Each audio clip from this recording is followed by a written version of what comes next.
Experimental animation is an art in its own right. In my work, it is often a collaborative process with found materials in temporary environments, which can sometimes be a challenge when creating more rigid plans for collaborating remotely. I also knew how important the sound was going to be in bringing everything to life.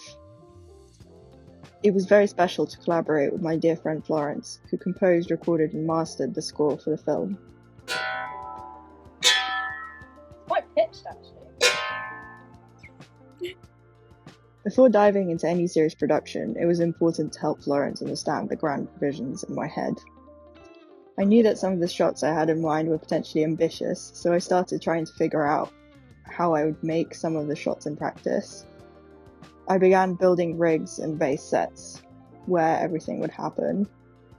So I repurposed an animating table from my previous projects. I also knew I wanted to use a downward animating rig to capture a few of the scenes. I repurposed this dish drying rack and some wood we had that would be able to fit A4 panes of glass. I also made a bracket and stand for the camera so that it could shoot downwards. The stand worked well, but the downwards rig was too small and unstable. However, it did help me understand how far I needed to space the panes apart to capture different focal points. The second animating rig was certainly going to be an improvement. I wasn't sure my bedroom could fit one the size they had at Walt Disney, but this one could now fit A3 planes of glass instead of A4. It gave me the luxury of a bigger animating window.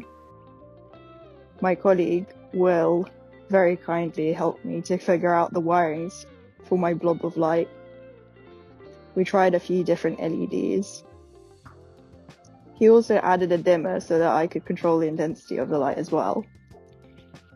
I'm not very good with scripts, so I usually start with storyboarding. This helps to clarify details in my head, and especially in this case, helps to narrow down and simplify the vague plot to a somewhat straightforward structure for the film.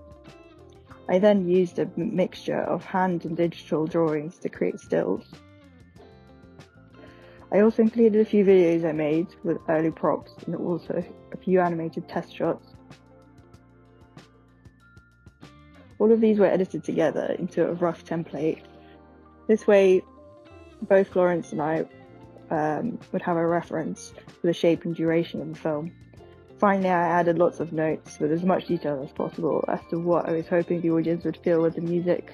This gave Florence some emotional context, but without limiting her freedom to experiment in composing the score.